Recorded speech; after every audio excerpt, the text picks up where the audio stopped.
Bien, el ex jefe de gabinete, Alberto Fernández. En primer lugar, una pregunta, porque venimos de hablar con Graciela Fernández Mejide. ¿Usted tiene una opinión sobre el caso de los hermanos Noble Herrera? Bueno, sí, creo que todos tenemos una opinión, yo tengo la mía también.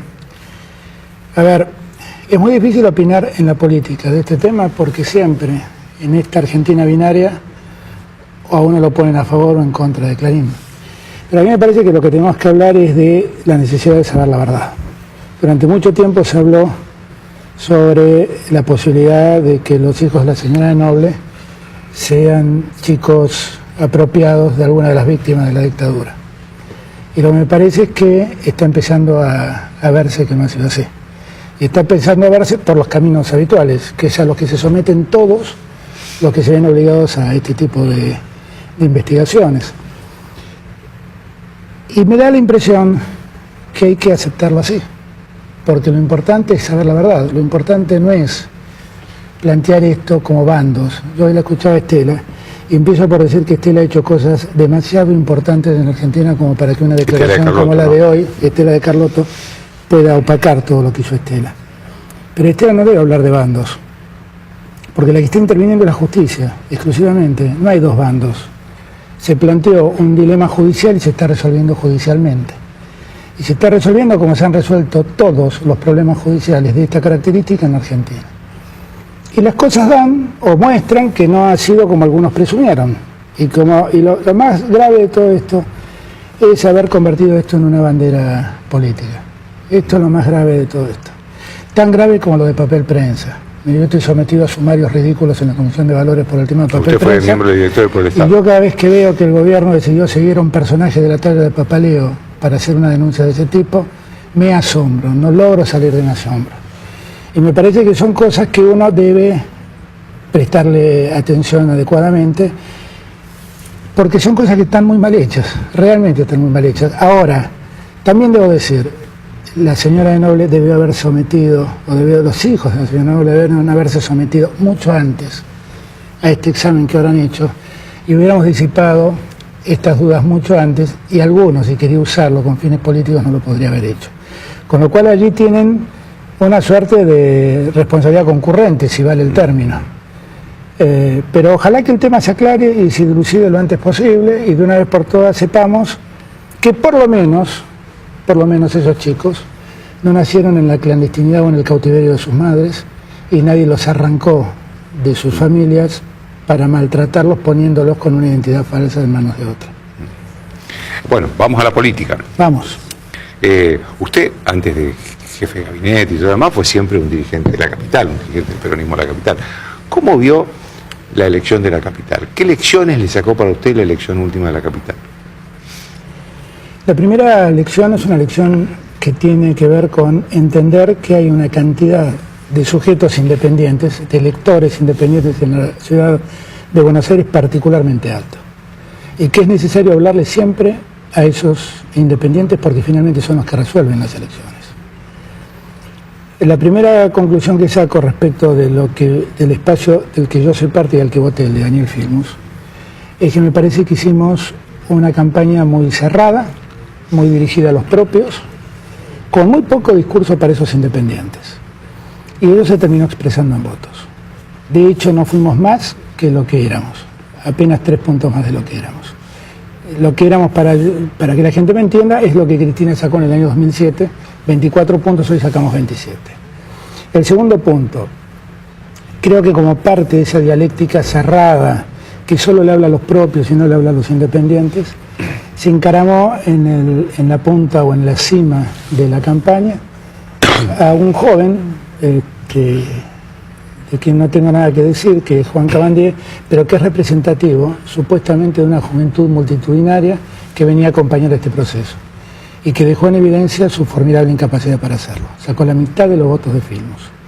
Toda la campaña estuvo concentrada en su promoción y en detrimento de otras dos listas que tenían la condición de estar cercanas al oficialismo, pero con mayor autonomía, con mayor independencia. La de Aníbal Ibarra y Gabriela Cerda. Exactamente.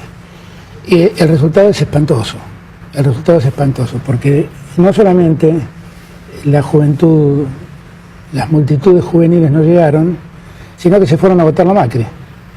porque los jóvenes entre 18 y 30 años es la mayor proporción de votos que ha tenido Macri. Con lo cual este es el segundo llamado a alerta. Si uno además tiene en cuenta que por esos jóvenes se han generado un montón de conflictos en el interior del país. La Pampa es un caso, para poner un ejemplo. Mendoza ha sido un caso. La provincia de Buenos Aires ha sido un caso. No, Córdoba también, ¿no? Córdoba ha sido un caso. Entonces me parece que eso es para prestarle particularmente atención, porque evidentemente esa organización juvenil, de ahí hablando de la Cámpora, tiene algún poder de movilización, tiene alguna capacidad militante y tiene una formidable incapacidad a la hora de traccionar votos a favor.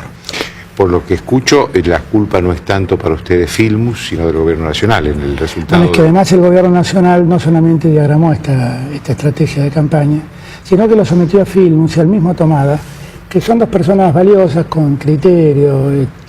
Filmus es un hombre del que uno puede solo decir cosas buenas. Lo vio sometido a cosas increíbles. Para empezar, la absurda campaña interna, que durante un mes y medio, 2 meses se extendió, que era una campaña que le hablaba a gente que nunca iba a resolver nada. Pero yo siempre decía, alguna vez que acá creo que se lo dije, era más fácil que le pidan una audiencia a la presidenta y que le digan a la presidenta a ver elegir entre los 3, porque hubiera sido mucho mejor. Y yo creo que eso ha caído muy mal, no porque esto no ocurra en otras fuerzas políticas, efectivamente ocurre en otras fuerzas políticas, pero el gobierno ha promovido una ley para que los independientes se metan en los partidos políticos y ha hecho un gran revuelo con estas internas abiertas obligatorias que tampoco nadie sabe muy bien para qué sirven, para precisamente que los independientes se metan en los partidos. Y cuando era hora de que se metan, esto se resolvió del modo más raro, con una suerte de casting entre candidatos. Me parece que todo eso tiene una responsabilidad central, que es el gobierno nacional, sin ninguna duda. Y cuando uno decide de un modo tan cerrado, de un modo tan autónomo, bueno, la consecuencia que uno tiene que esperar es que cargar con las consecuencias negativas de esa decisión. En una elección las consecuencias negativas son las derrotas. ¿La presidenta está en condiciones de ganar en primera vuelta en octubre?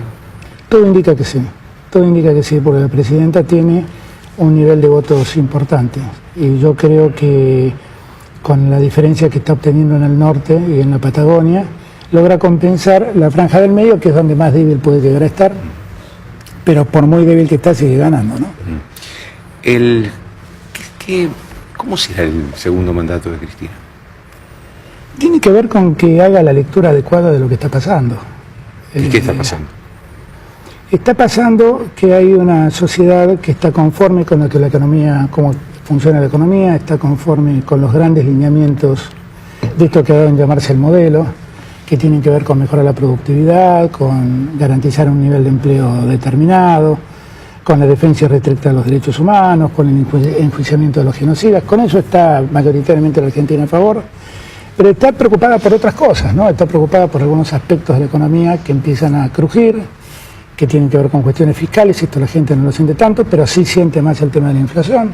El gobierno piensa que si no habla del tema, el problema no existe, y el problema está en todas las calles de Buenos Aires, instalado, y el no hablarlo solo afianza el criterio que dice el que cayó otorga. Entonces me parece que allí el gobierno tiene una dificultad para resolver. El gobierno además tiene una segunda dificultad para resolver, que es el de volver a abrirse. El gobierno no solamente no se abre, sino que cada vez tiene una vocación más expulsiva. Todo lo que ha pasado con sectores del peronismo, todo lo que ha pasado con algunas organizaciones sociales, es un dato de lo que estoy diciendo. Y además está decir, no hace falta que se lo diga a Joaquín, que no soy yo el promotor ni de Moyano ni de Elía, y que no soy yo el más querido por ellos.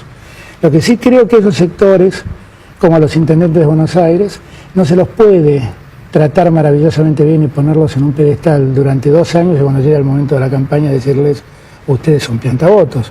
La verdad, lo mejor sería que si queremos debatir cuál es el rol de las organizaciones sociales o cuál es el rol del sindicalismo en la política argentina, lo debatamos y pongamos en un escenario el debate. Seguramente yo voy a estar con los que dicen que debe cambiar la representación de esos sectores en la política argentina. Seguramente voy a estar con ellos, pero debatámoslo.